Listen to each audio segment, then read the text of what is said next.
Ontem pela manhã teve um vereador da cidade de Nazária, Piauí, que foi preso. Não sei se teve audiência de custódia e ele já está em casa assistindo a gente. O detalhe é que ontem, aí sob o comando também do delegado Odilo Sena, o vereador, vice-presidente da Câmara de Vereadores da cidade de Nazária foi preso. E o delegado Odilo Sena está aqui agora. Faça favor, delegado. Seja bem-vindo ao nosso programa. Muito obrigado por atender o nosso convite. Infelizmente, ontem a gente até justificou para os nossos telespectadores. O delegado teve uma reunião e não pôde chegar a tempo, mas hoje está aqui. E o tema que nós vamos tratar é esse: cuidado com as falsas promessas. Boa tarde, delegado. Boa tarde. Delegado, ontem o Piauí amanheceu com essa notícia do vice-presidente da Câmara Municipal de Nazária preso. Mas aí foi preso. Ele aqui foi preso, acho que um comparsa no Ceará. Mas a gente vê que, infelizmente, essa é uma prática, entre aspas, quase que comum. Mas eu queria começar falando com o senhor da prisão desse vereador da cidade de Nazária. Como foi feito aí, como foi que a polícia chegou até ele? Bom, as investigações elas deram início através de um preposto de uma empresa que também foi vítima desse grupo. Essa empresa é uma empresa de revenda de automóveis. E essa empresa trabalhava, como eu acabei de falar, né, com a compra e venda de veículos. Nessa compra e venda de veículos, a empresa pegou o que a gente chama no mercado, né, de tombo. Pegou um tombo muito grande em cima desses fraudadores.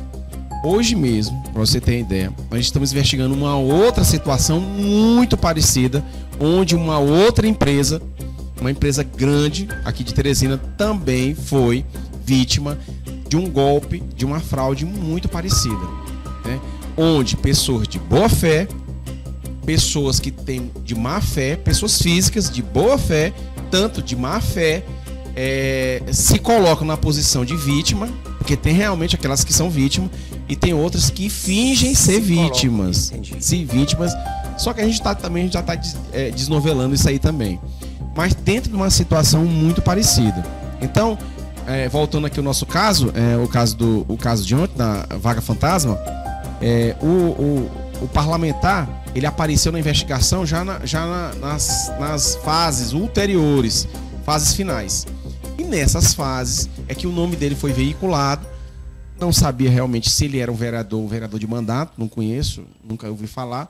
Só que as vítimas, elas mencionam cabalmente, ratificam a presença dele, tanto expondo a pessoa dele como uma pessoa responsável por esses empregos, falsos empregos, bem como uma pessoa também que se apropriou das informações sensíveis dessas pessoas que estavam em vias de ser desempregadas. E delegado, assim, o patrimônio dele não condizia ao tanto que ele ganha, né? Como é que a polícia chegou a essas questões? Está tudo no nome dele, está em nome de terceiro? Como era que ele levava essa vida aí? Olha, a investigação nossa é uma investigação que a circunscrição dela é em relação a essa fraude especificamente. Essas outras informações que foram veiculadas pela imprensa e veiculadas por vários moradores de Nazária, né? Quando o fato da prisão, e as pessoas começaram a falar e a gente ouve, entendeu? As pessoas se manifestam e a gente ouve, é que esse indivíduo, ele é proprietário de vários terrenos, proprietário de mercadinhos, proprietário de locais de entretenimento, de vôlei de praia, como se fosse aqueles vôlei de praia, que são empreendimentos caros, né, que você tem que despender de 200, 300 mil reais para você fazer pelo menos um empreendimento, mercadinhos, imóveis, a casa dele, sítios, a própria casa dele é uma casa de alto padrão, enfim. Você ganhar R$3.500, R$4.000 bruto e ter um padrão de vida como ele tinha, a princípio é suspeito. Outro processo de investigação. Aí outra situação que a polícia de Nazária pode verificar. O fato é que, em relação ao que nos tange, é que o nome dele saiu como um layout, como uma pessoa que dava legitimidade àquelas pessoas, àquela organização, para subtrair os dados sensíveis dessas pessoas.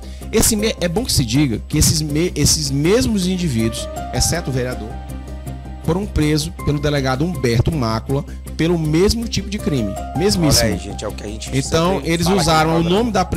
Nesse caso, foi a empresa CTA. Usaram o nome da empresa. No caso do ano passado... Sendo que a CTA não tem nada a ver com a história. Nada a ver com a história. E da vez passada, utilizaram o nome da AGESPESA como uma fonte para atrair essas pessoas, e um empresário muito conhecido aqui da nossa região, de Teresina, um empresário como esse layout. A mesma função do vereador foi utilizado por esse empresário. Você pode ver aí nas redes sociais, na internet, a respeito dessa prisão. Mas o mesmo modus operandi, a mesma forma, inclusive com vários integrantes, né? Como o Raimundo Lopes, como o Anderson, como até o Danilo, que se encontra foragido. Dos 4, prendemos 3. Um deles se encontra foragido, mas a gente já está no encalço. Foi preso um no Ceará? Isso. Qual era a relação dele? Ele era o que manipulava essas informações junto aos bancos. De lá pra cá, ou ele morava aqui ou foi foragido? Não, ele mora no Ceará, ele veio pra cá. O que acontece? Esse tipo de golpe, tem alguns tipos de golpe, como, por exemplo, o golpe do falso intermediário. São os tipos de golpe que muitas vezes, quando você não faz pela internet, somente pelo telefone ou pela internet, as quadrilhas, as organizações saem de seus locais de morada e vão para outras praças, tipo Teresina, moram em Fortaleza, venham para cá, para Teresina, ou vão para São Luís, para dificultar o trabalho investigativo, torna-se mais difícil. E o grande elo que une isso aí é o layout, é o que a gente chama, é o que faz a publicidade, é aquele que entrega seu rosto, seu nome, para dar legitimidade, para trazer confiança aos empregados que entregam seus dados para se fazer, para ser utilizado em bancos virtuais. Então, o que acontece? Muitas pessoas, na boa fé, em um dos depoimentos, é bom que se diga no depoimento, a gente percebia que a empresa, entre aspas, a empresa que procurava as vítimas, coisa que é uma coisa totalmente fora da realidade. Né? Se aproveitando até do momento de fragilidade, a pessoa desempregada, né? Isso, exatamente. Naquela desespero, com medo de ficar desempregado. Então são pontos, são dados que a pessoa um pouco mais atenta verifica de imediato que se trata de uma coisa anormal. A empresa não vai atrás de ninguém. Você, empregado, você, trabalhador, que vai atrás da empresa. Sempre foi assim. Normalmente é assim.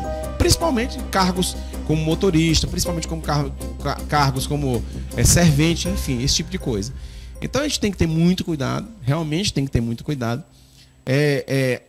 Teresina está infestada de golpista. O crime da vez, a fraude é o crime da vez. O bandido criminoso, que tem um pouquinho a mais de inteligência, ele não vai assaltar farmácia, não vai assaltar padaria, porque ele sabe que no assalto ele pode levar um tiro, ele pode ser reconhecido, a pena é muito grave. Então, se você tiver um pouquinho de inteligência, você vai ser o fraudador. Infelizmente, nossas leis são muito brandas. E a nossa cultura jurídica é uma cultura, infelizmente, uma cultura pró-bandido. Essa que é a realidade. Então, muitas vezes, você chama... Hoje, a audiência de custódia é chamada audiência da mãe custódia. Esse tipo de chacota, a gente compreende... porque a gente, na lida diária, as pessoas percebem o quê? Que o sistema não está funcionando. E mais ainda pro fraudador, pro golpista. Então, infelizmente, hoje ainda vale a pena ser criminoso. Infelizmente. Cadê delegado? Nessa ocorrência de ontem foram fraudadas aí mais ou menos quantas pessoas? Olha, nós temos em torno de 8 a 9 contratos fraudados. E não temos mais porque